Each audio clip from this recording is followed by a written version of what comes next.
Hey guys, Dano Zero, how you doing? I hope all is well in YouTube land. Whatever part of the world that you are in.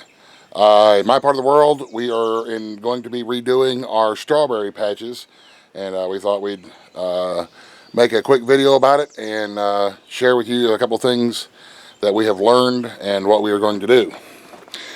Our strawberry patch over the last couple of years has gotten kind of out of control. You can see there's a lot of weeds, a lot of grass and stuff like that that's in there that we don't want in there. And another trouble that we were having, as you can also see, Pork Chop's, one of Pork Chop's favorite spots is right up there. She loves to root up a fresh little lay-in hole and lay in there. The trouble with that is every time it rains, it comes down that steep hill and it goes through the fence, and then we get buildup right here. And another trouble that we're having is when we weed eat the fence row here and we clean it up, all the grass seeds and the weed seeds and stuff get scattered through the strawberries.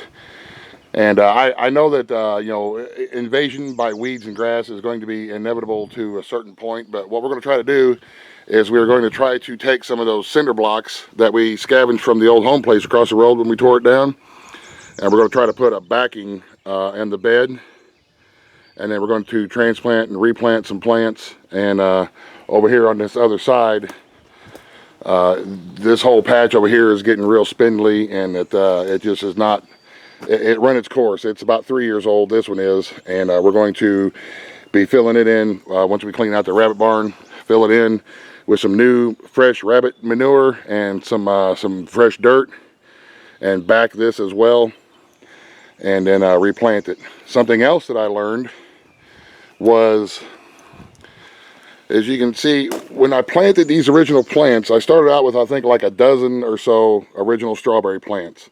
And when I planted them right about where that plant right there is.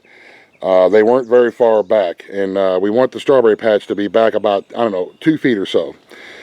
Well, the trouble with that is when they put on these little runners and they start running their other plants out where you get new plants from, they was running towards the sun. The sun is always in this direction. So those plants put the runners out, and the runners will come this direction, and then we have a bunch that are in the retaining wall, some of them that would hang over the retaining wall and die before we get a chance to get to them and get them replanted. And it's just kind of a pain in the butt to try to keep up with them. So when we put that backing, those cinder block backing on there, any of the new plants or the transplants that we're going to replant, we're going to plant towards the very back of the bed. That way, as they grow and put the runners out towards the sun, we'll be able to fill in from the back forward, rather than trying to constantly be taking runners and sticking them, trying to get them to grow back that way. And that may not be the case everywhere, but with the way that I have my beds planted and the location that I have my beds planted in, the sun is always that way. Those runners are going to grow that way. I also love the fact that these plants, this bed is on top of this retaining wall. It's about 3 foot up, and it just makes berry picking so much more easy, rather than having to be constantly bent over or on a stool, moving it around a bucket or something like that. It just makes it a lot easier to have this large raised bed like this. And look, there's some of my neighbors' bees coming over here, pollinating the strawberry flowers. We're a little late on this project, but the weather has not been kind here this spring to us. So, all right, what we're doing is we're cleaning out the weeds. Step number 1, clean out the weeds, try to dig up some of these grass clumps as much as I can, and make an area to put the cinder blocks along the back there for the backing. Now, my cinder block backing is not going to be pretty and or level and or perfect all the way down, and but it just is how it is. I'm not looking for pretty, I'm looking for functional. So just letting you know in advance, when I get done, it's probably not going to be very pretty, but in my eyes, with fresh strawberry patches and fresh strawberry plants and a little bit of protection from the weeds and the mud, it's going to be beautiful. So we'll catch you guys in a little bit.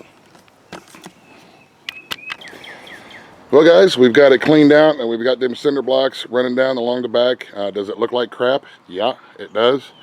Some would say it looks like crap. To me, it now looks like a clean, healthy, and hopefully soon to be productive strawberry bed.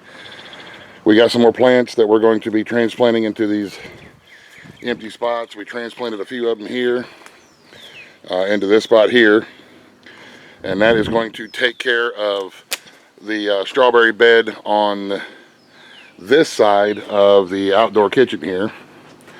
This side up here, we still got some work to do on it. We'll do another video when we do that. We're going to clean out the rabbit barn and transfer some more strawberry plants. But something has come up, and we have to end this project for today and get on the thing that has come up. So next couple of days, I will get back onto the filling in of this other strawberry bed, and we'll go from there. So in the meantime, that's just a little bit about the strawberry bed that we have. Some of the things that we've learned, how we're doing ours. Like I said, it doesn't look pretty, but it's going to produce strawberries, which is exactly our goal. Whew. Now, as everybody else who has a functioning homestead knows, sometimes things come up and you got to deal with them. So anyway, you guys, thank you very much for watching. We'll catch you in the next video. Have a great rest of the day. God bless. The end. Buzz, buzz, the end.